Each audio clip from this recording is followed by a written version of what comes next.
Selamat datang di podcast Kapasitas BKML UM Bidang Harmonisasi Kampus 2025. Bersama saya pada hari ini Dr. Insinyur Agung Dwianto selaku Wakil Direktur Aset dan Perancangan Universitas Diponegoro. Selamat pagi Pak, silakan perkenalkan diri kembali. Selamat siang, saya Agung Dwi dari Direktorat Aset dan Perancangan sebagai Wakil Direktur. Baik, teman-teman semua dan para hadirin yang menonton video kami pada hari ini, podcast kami akan membahas tentang bagaimana pembangunan makro yang terjadi di Undip pada saat ini, di mana hal ini banyak sekali menimbulkan pertanyaan di antara mahasiswa ataupun sivitas akademika lainnya. Kami langsung saja masuk ke pertanyaan pertama, yaitu yang pertama, kalau boleh tahu apa saja sih Pak pembangunan yang sedang berjalan di kampus Undip, entah di Pembalang ataupun di Peleburan ataupun di PSDKU lain? Kalau di ranah yang kami kelola memang cukup banyak ya, karena tidak hanya meliputi aset tapi juga berkaitan dengan rumah tangga. Jadi hampir banyak yang harus dikerjakan di sini, baik merupakan suatu penyelesaian bangunan baru, renovasi ataupun pengadaan. Jadi itu menjadi ranah tanggung jawab kami. Tentu saja apa yang kami lakukan di sini sebetulnya berawal dari perencanaan yang dikelola oleh BPP yang tentu saja semuanya atas izin dari MBA. Baik. Untuk pembangunan yang paling diperjuangkan pada saat ini seperti kayak yang kita bisa lihat sekarang seperti Tower Undip ataupun Jogging Track, apakah itu merupakan salah satunya? Iya. Baik, berarti apakah ada pembangunan lain yang bisa kami lihat sekiranya tentang yang sedang berjalan? Yang jelas yang kelihatan di jalan besar itu kan ada teknik sipil yang dibangun 8 lantai, kemudian juga beberapa renovasi dari beberapa gedung di sini, ada FPK juga, kemudian FIB juga ada, kemudian kalau di Peleburan ini ada tower Twin Tower di situ. Kalau di PSDKU sementara ini ada pekerjaan berkaitan dengan site development dan pembuatan kandang kalau nggak salah ini. Kemudian dari rencana-rencana berikutnya yang sedang akan masuk itu dari Rembang, dan juga ada beberapa di sini juga yang mengalami renovasi dan sebagainya. Untuk pembangunan yang paling mayor, kira-kira progresnya sudah seberapa? Kalau untuk Tower 21 ini kira-kira di 16%. Kalau untuk Twin Tower yang satu gedung itu mungkin lebih besar lagi, mungkin tapi di bawah sekitar 20% dari rencana. Untuk sipil ini juga relatif hampir sama ya untuk persentasenya. Kalau boleh tahu apa sih Pak yang membangun atas berbagai pembangunan yang sedang terjadi, apa sih visi besar di balik pembangunan sarana dari prasarana Undip tersebut? Yang paling banyak yang kami harus kelola itu adalah kebutuhan akan fasilitas perkuliahan. Sehingga hampir semua fakultas itu membutuhkan tambahan untuk ruang-ruang perkuliahan, di samping tentu saja peralatan lab dan sebagainya. Sehingga fasilitas-fasilitas mahasiswa ini yang mestinya kita menjadi tugas kita untuk segera direalisasikan. Berarti apakah itu bangunan-bangunan tersebut itu merupakan request dari berbagai fakultas ataukah itu merupakan inisiatif dari pihak BPP? Jadi semuanya tentu akan bermula dari kebutuhan. Dari pimpinan pasti juga sudah memikirkan ke arah sana. Kemudian untuk perencanaannya memang dari BPP yang menginisiasi itu. Hasil dari perencanaan itu tentu saja sudah disampaikan ke MBA. Misalnya kalau sudah disetujui dan dieksekusi, tugas kami yang nanti akan menjalankan tugas itu, baik mulai dari pengadaannya sampai ke pelaksanaan di lapangan. Lalu selanjutnya itu banyak juga yang mempertanyakan tentang skema pendanaan untuk pembangunan makro tersebut, karena kayak kita memiliki banyak sekali sumber-sumber dan juga banyak juga yang mempertanyakan sumber-sumber itu dimanfaatkan untuk apa. Kira-kira bagaimana skema pendanaan? Kalau mengenai pendanaan mungkin bukan ranah dari Direktorat Aset ya, karena kan kami menjalankan apa-apa yang menjadi rencana besarnya. Jadi kami yang mengeksekusi untuk melaksanakannya. Nah, sepengetahuan yang saya tahu di sini bahwa semua hal yang direncanakan atau akan dikembangkan itu pasti sudah melalui satu diskusi dan persetujuan dari MBH, karena kita menggunakan uang yang bukan uang kita sendiri dan harus kita pertanggungjawabkan. Saya pikir itu sudah merupakan satu kegiatan yang lazim dilakukan seperti itu. Dan sumber pendanaannya ya bisa saja itu dari RKAP, bisa juga dari beberapa kerjasama dengan pihak entah institusi, entah industri, sebagaimana juga dengan kondisi yang berkaitan dengan penelitian-penelitian yang dilakukan, dan kemudian juga ada CSR. Jadi seperti sipil itu CSR dari mantan Menteri SDM di situ, dan itu dananya langsung dari mereka. Memang untuk mewujudkan kelebihannya memang dari UD mensupport sebagainya, kira-kira seperti itu. Beberapa juga membuka kesempatan untuk katakanlah kita mencari sumber-sumber lain dari dunia luar. Jadi dengan kerjasama dengan peminjaman, tapi itu adalah lewat departemen atau dari Kementerian Kesehatan, Kementerian Saintek dan sebagainya. Melihat pembangunan itu sangat banyak dan berada di dalam berbagai lokasi, tentunya kan pendanaannya sangat berpengaruh banyak. Bagaimana sih saat semuanya masih sedang dibangun itu tantangan untuk menjaga konsistensi dari pendanaannya?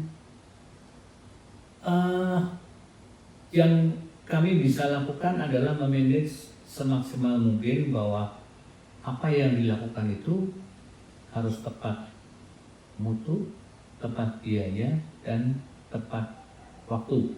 Ini yang kami jaga. Artinya bahwa apa yang diamanahkan dengan kami yang menggunakan dana-dana yang mungkin tidak sedikit, ini bagaimana kita bisa memanage dan bisa sesuai dengan harapan yang direncanakan tentunya. Kira-kira seperti itu yang menjadi tugas kami. Lalu apabila sudah selesai atau sudah dalam progres-progres tertentu di checkpoint-checkpoint tertentu, apakah sekiranya ada laporan pertanggungjawaban yang akan dibuka ke publik atas progres dari iya, dan kami di institusi kita ini gitu kan, sebetulnya di ranah intern sendiri juga ada audit di kita sendiri, bagaimana kita menggunakan dana-dana itu ada. Dan di samping itu kita juga akan diaudit oleh BPK dari pemerintah gitu kan, tentang bagaimana penggunaan yang ada di situ. Kalau memang ini no problem, ya pasti nggak ada masalah. Tapi kalau ada problem, mesti ada sanksinya dan sebagainya.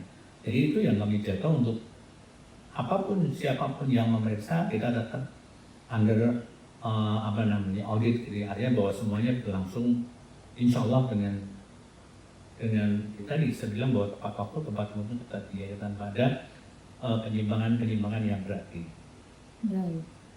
Dalam hal transparansi tersebut, apakah publik ataupun mahasiswa bisa mengakses informasi-informasi tersebut, dan sekiranya ada, apa sih dari mana kita bisa melihat hal tersebut? Kalau bisa mengakses saya tidak tahu, tapi artinya begini, bahwa hasil audit itu kan pasti akan diumumkan ya. Jadi informasi-informasi itu apabila dibutuhkan ya tinggal minta, katakanlah bahwa misalnya setiap tahun itu kita diaudit, kalau tidak ada problem, tidak ada masalah, berarti kan ya clear, tidak ada problem di situ. Tetapi kalau ada, itu pun juga harus kita selesaikan. Keselesaikan itu kan macam-macam gitu ya. Apakah kita harus memenuhi kriteria yang diharapkan atau memperbaiki mungkin manajemen ataupun ininya, ada catatan-catatan yang harus kita penuhi, katakanlah seperti itu gitu ya.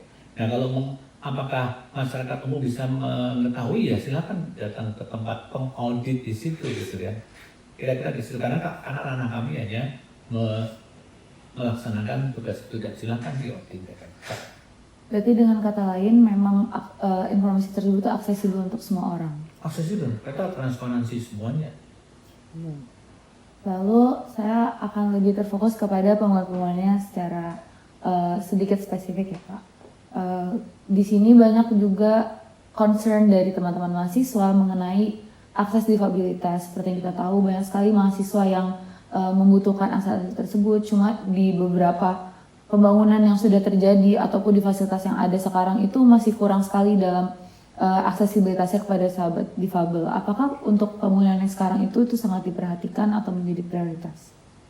Harus dipahami bahwa gedung-gedung kita ini sebetulnya banyak yang gedung-gedung dibangun pada 30 tahun yang lalu gitu ya. Jadi pada saat itu memang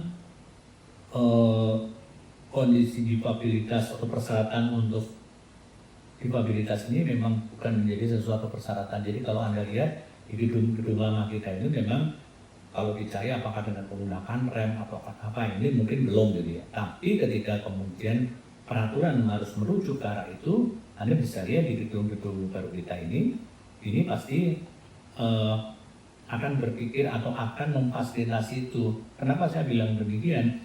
Karena semua gedung baru itu harus melalui satu kajian dan pertanggungjawaban kepada dinas tata ruang atau kami minta PBG minta izin membangun pun itu kan harus melalui satu proses persidangan di situ.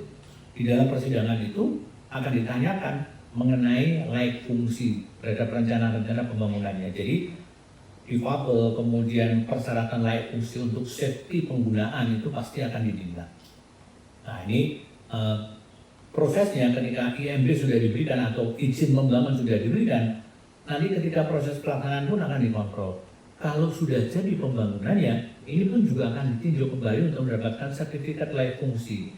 Jadi semua gedung baru kita ini sedang under legalitas untuk dijadikan atau mempunyai legalitas yang diperlukan gitu ya. Jadi pasti akan teruji apakah persyaratan yang menjadi prioritas di dalam penanganan layak fungsi termasuk difabel tadi ini harus benar-benar sudah dilakukan juga. Jadi Anda boleh lihat di gedung-gedung baru kita pasti akan lolos di situ. Bahkan kemarin Tower 21 ini sudah ditinjau, sudah sudah direview oleh tim dari PU Pusat dari nasional untuk bagaimana mereka menawarkan untuk mendapatkan sertifikat hijau atau bangunan hijau dengan kelas utama. Dan baru saja kemarin mereka appreciate karena ternyata perencanaan yang dilakukan pun sudah mencapai standar utama. Artinya bahwa hal yang ditanyakan tadi pasti sudah tercover di situ. Cuma problem gedung-gedung yang lama kita coba fasilitasi juga minimal difabel dengan rem dan sebagainya sudah. Kalau dilihat ini dari gedung-gedung yang lama kan juga sudah rata-rata kan sudah ada semuanya. Kamar mandinya juga diupayakan untuk tetap ada. Memang tidak bisa semuanya gedung, artinya gedung-gedung yang memang yang lama tapi tetap prioritas ini yang kita siapkan dulu.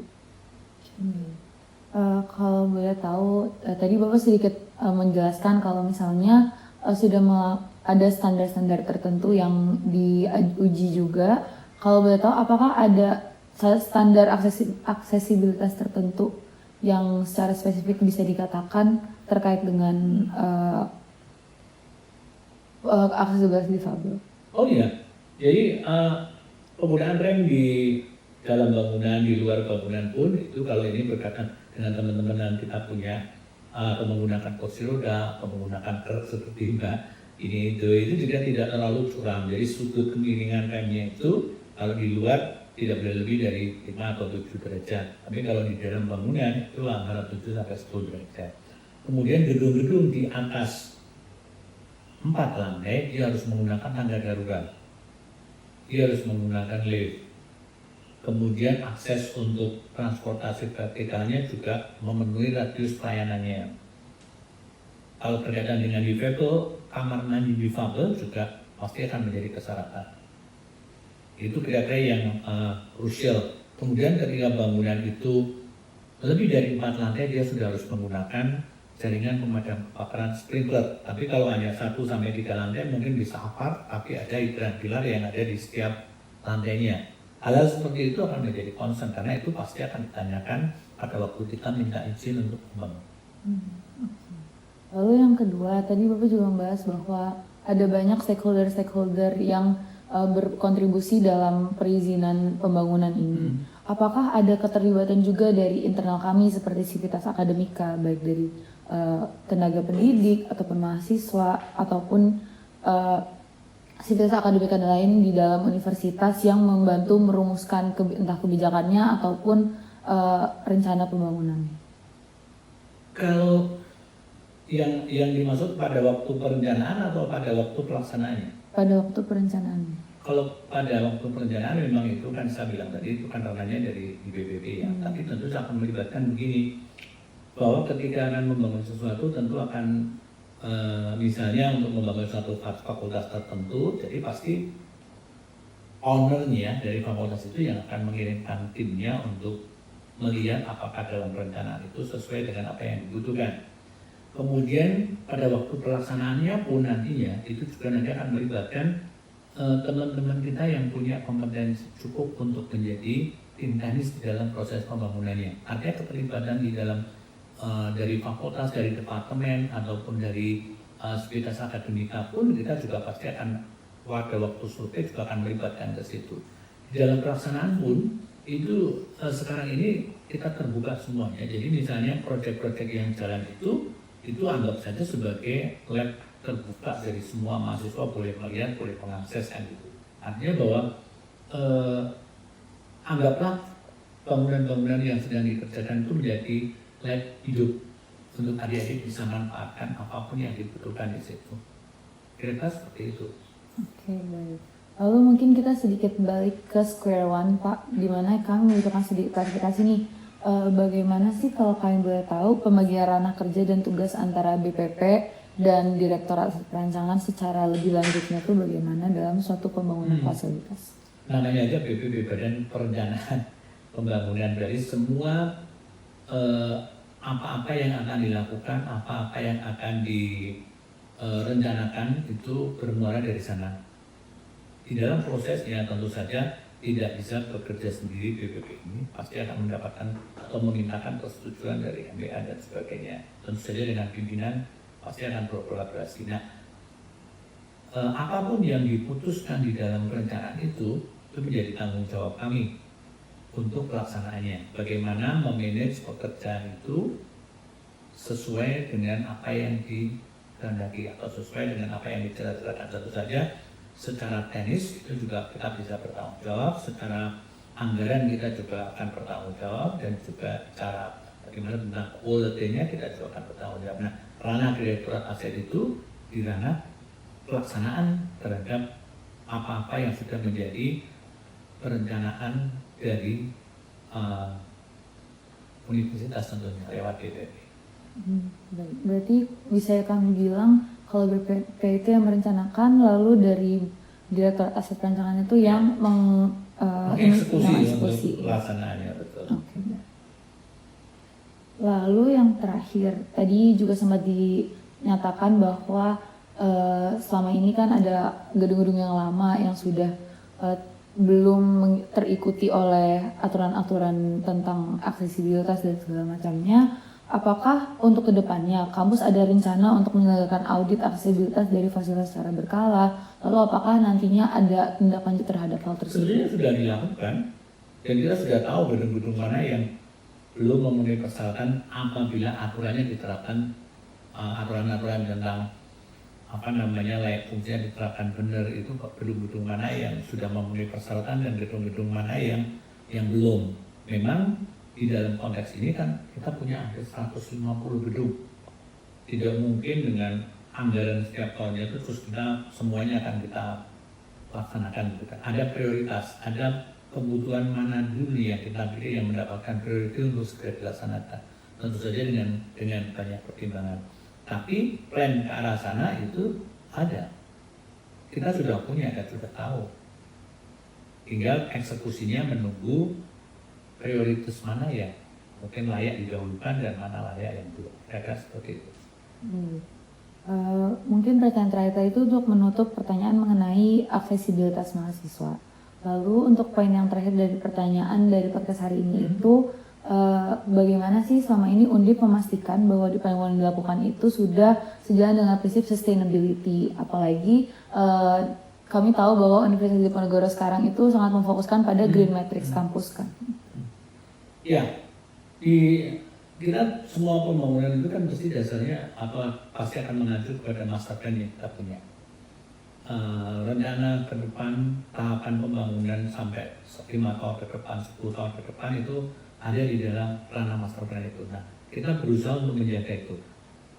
Yang saya maksud salah satunya misalnya bahwa komposisi koefisien dasar bangunan di kampus kita ini, baik itu dimanapun, entah di Peleburan, entah itu di Tembalang, entah itu di PSK atau yang lain, harus memenuhi legalitasnya, memenuhi peraturan yang ada. Kampus Tembalang ini mungkin koefisien dasar bangunan yang diizinkan itu sekitar 60%, artinya 60% harus boleh diizinkan maksimal tertutup bangunan, tapi yang 40% itu diizinkan untuk terbuka atau air hujan bisa masuk ke dalamnya. Nah, untuk menjaga itu apabila kita melakukan suatu proses pembangunan baru, ini ada konsekuensinya bahwa sekarang ini kalau mau membangun gedung baru itu harus vertikal, harus 5 lantai ke atas, minimal 4 lantai ke atas supaya efisiensi penggunaan lahannya tercukupi. Dan juga ada ketika itu membangun baru ada gedung-gedung yang nantinya akan didemolis juga. Jadi koefisien dasar bangunan yang ada itu tetap terjaga. Jadi kenapa sekarang banyak pembangunan yang kita lakukan itu gedung berlantai banyak, karena pasti akan efisien dalam penggunaan lahannya. Kita concern, makanya Pak Rektor itu juga meminta untuk menyelesaikan jalur itu yang ada di Gerbang, depannya ICT maupun depan sampai ke Waduk itu menjadi satu area hijau di situ, mengembalikan ke posisi semulanya. Misalkan ada bangunan di situ, itu pun tidak boleh lebih dari 20% untuk yang kawasan-kawasan hijau. Artinya kita concern ke situ, setiap menggali atau menebang pohon harus ada penggantinya dan sebagainya. Itu pasti concern dilakukan seperti itu. Berarti memang sudah ada indikator-indikator yang dilakukan untuk menilai sustainability. Iya, bahkan ketika kita meminta izin membangun ataupun kita mendapatkan layak fungsi dari bangunan yang akan kita kerjakan itu, ada peraturan wali kota yang berkaitan dengan keperawatan itu. Jadi dari sisi green building-nya itu ada akses, ada faktor-faktor yang berkaitan dengan energi, kemudian berkaitan dengan penggunaan air, kemudian bagaimana penghitungan terhadap koefisien hijaunya, itu pasti akan menjadi tuntutan di situ. Jadi kalau kita melaksanakan atau tidak sesuai dengan aturan itu, pasti dari sisi pengajuan izinnya maupun dari sisi layak fungsinya itu pasti akan dikoreksi di situ. Namun apakah dalam keberlangsungan pembuat perencanaannya untuk memenuhi standar-standar tersebut, adakah tantangan-tantangan untuk menyeimbangkan antara tentunya pembangunan infrastruktur dan juga pelestarian lingkungan yang untuk akses? Banyak yang kita rasakan paling banyak itu adalah ketika kita menambah satu bangunan baru, kemudian kita sudah tahu bahwa nantinya akan ada demolis, tapi karena kebutuhan sebelum bangunan baru itu jadi, ini kan gedung-gedung yang nantinya akan dibangun masih tetap bertahan di situ. Nah, sehingga ini yang kadang-kadang menyulitkan di dalam pelaksanaannya. Tapi mudah-mudahan komit yang sudah dirancang di master plan-nya ini akan tetap kita jaga untuk tetap seperti itu gitu ya. Jadi ketika gedung itu harus didemolis ya mestinya segera didemolis dan sebagainya. Lalu untuk pembangunan yang sudah berlangsung sebelum-sebelumnya ataupun sudah selesai, apakah sudah ada evaluasi dampak-dampak dari lingkungannya, dan apakah kalau misalnya memang sudah terlanjur terjadi, apakah ada tindak lanjut untuk hal tersebut agar tetap mengisi atau memenuhi dari indikator sustainability? Pada waktu kita mau mengajukan izin membangun baru, itu kan syaratnya pasti akan ada berkaitan dengan RKUPL kalau itu kurang dari 10.000 meter persegi. Tapi kalau lebih dari 10.000 meter persegi dia harus menggunakan AMDAL. Artinya dari sisi lingkungan terhadap rencana yang akan dibuat itu pasti akan terkoreksi di situ. Nah kemudian ketika di dalam pelaksanaan pun ada pada waktu memohon izin untuk membangun pun itu melalui satu persidangan.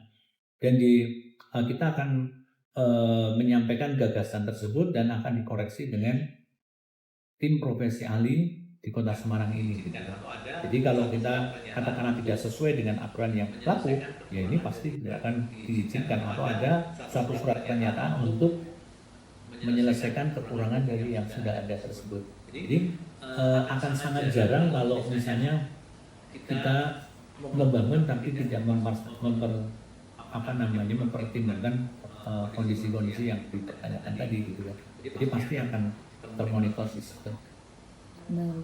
Lalu kami juga mendengar beberapa pro kontra dari mahasiswa secara khusus, seperti kayak mereka melihat betapa banyaknya pembangunan yang sedang terjadi, tetapi di sisi lain sebagai mahasiswa tuh melihat bahwa pembangunan itu tuh merusak lingkungan-lingkungan yang sudah ada, entah dari pembangunan dalam prosesnya ataupun nanti di akhirnya hasilnya bagaimana. Itu kira-kira bagaimana pendapat Bapak terhadap hal tersebut? Kalau selama proses pengerjaannya memang ada kendala-kendala berkaitan dengan mungkin kebisingan, mungkin kebersihan, mungkin juga pembukaan daerah ya, karena walaupun bentuknya kan tetap harus bisa operasional dan sebagainya. Nah, kendalanya ketika kita melakukan pembangunan tapi kegiatan belajar mengajarnya kan tetap masih harus berjalan gitu ya. Ya sesuatu yang memang tidak mungkin kemudian kita bisa dengan mulus melakukan itu. Pro dan kontra pasti akan terjadi ada, tapi bagaimana kita menyelesaikan semuanya itu sehingga ujungnya harapannya semua akan merasa bahwa apa yang dilakukan itu ternyata lebih banyak manfaatnya daripada mudaratnya, kira-kira seperti itu. Memang tidak mudah melaksanakan proses pembangunan dalam skala besar, kemudian juga ada beberapa tempat yang berjalan bersamaan, tapi juga satu sisi yang lain transportasinya juga sedang berlangsung, akademis belajar mengajar juga sedang berlangsung, itu pasti akan menimbulkan dampak yang mungkin mengganggu dari kondisi yang ada. Tapi mudah-mudahan setelah semuanya selesai ini lebih tertata dan lebih nyaman bagi adik-adik atau sekitar akan mereka berada di dalam kampus maupun di sekitarnya. Berarti dengan kata lain, karena tadi udah ada indikator sustainability dan juga sudah dipenuhi dalam pembangunannya, maka apabila di akhir akan sesuai dengan itu dan pada akhirnya tidak akan merusak lingkungan yang sudah ada sebelumnya. Harapannya seperti itu gitu ya, harapannya seperti itu karena memang misalnya kebisingan yang dihasilkan dari proses pembangunan itu dari warga sekitar itu aja kalau sudah merasa terganggu dia pasti akan komplain, dan komplain itu pasti akan langsung kita tangkap gitu ya, karena pesan dari pimpinan itu bahwa sebisa mungkin apa yang kita lakukan di dalam proses pembangunannya itu tidak akan mengganggu lingkungan di sekitarnya. Makanya kalau Anda lihat tower di ring 21 lantai itu tidak akan menyentuh lengannya itu, lengan kudanya tidak akan menyentuh perumahan yang ada di Jalan Baskoro dan sebagainya. Tadi sudah ada sensornya, dia tidak akan lebih kekhawatiran akan mungkin sesuatu terjadi, itu tidak akan terjadi. Dan kemudian kita juga pasti akan warning di situ bahwa katakanlah ketika pekerjaan itu ada kebisingannya, berhenti pada saat aktivitas misalnya maghrib atau jam 6, habis itu tidak boleh ada pekerjaan yang lain. Terus kondisi pegawai ataupun karyawan daripada pembangunan atau pelaksana penyedia jasa pembangunan itu juga harus terkondisikan dengan bagus. Jadi kalau kita lihat, Anda boleh melihat di proses tower yang ada, proses yang cukup besar di situ, truk-truk yang keluar masuk ke dalam proyek pasti akan melalui proses pembersihan dulu. Jadi kalau Anda lihat pasti sebelum dia keluar itu pasti akan dibersihkan sehingga tidak ada tanah-tanah yang tercecer. Misalnya ada pun itu harus berada ada person-person yang siap untuk membersihkan itu. Sampai serana itu memang tidak mungkin 100% sempurna, apalagi ini kan juga manusia yang melaksanakan itu. Aturan ada, tapi tergantung dari pelaksanaan juga. Nah, elemen kontrol ini yang kita harus perhatikan. Kira-kira begitu. Mungkin kasus tadi itu menutup perbincangan kita pada hari ini. Dan apakah sekiranya Bapak ada yang mau disampaikan kepada para penonton terkait dengan percakapan kita pada hari ini atau pembangunan yang sedang terjadi? Jadi di direktur aset itu bagian yang mengeksekusi suatu rencana pembangunan. Tentu saja sekarang ini pasti harus ada proses pengkajian dan perencanaan DPP dan atas persetujuan dari kan. Nah kemudian apa yang kita lakukan ini, insya Allah secara legal, secara peralatan itu sudah berjalan sesuai dengan mestinya. Jadi gedung baru yang kita sekarang ini pasti sudah melalui proses permohonan izin dengan segala persyaratannya. Dan ketika sudah jadi akan melalui proses pengkajian bagaimana kelayakan fungsi dari bangunannya, dan kita harus menempatkan itu di dalam tim proses atau tim ahli bangunan kota di situ, sehingga apakah apa yang kita lakukan itu sudah memenuhi kriteria perenatan yang ada. Ada perwal yang harus dipenuhi tentang PGH, bangunan hijau, tentang sustainable, tentang hal-hal yang berkaitan dengan prevensi, keamanan, kenyamanan dan sebagainya. Mudah-mudahan apa yang kita lakukan itu semaksimal mungkin kita tetap bisa safe, tetap bisa nyaman, dan hasilnya bisa kita pertanggungjawabkan semua. Kira-kira seperti itu. Mohon maaf kalau ada gangguan memang tidak mungkin kita bisa melaksanakan itu 100% semua, karena pasti ada kendala yang berlaku. Tapi percaya bahwa kami supaya semaksimal mungkin semuanya akan berjalan on track sesuai dengan meminimasi dampak yang kita akan lakukan semua. Kira-kira. Terima kasih Bapak atas pertanyaannya dan juga atas waktunya untuk podcast kapasitas pada hari ini. Para hadirin semua, terima kasih sudah menonton podcast kapasitas. See you on the next video. Bye.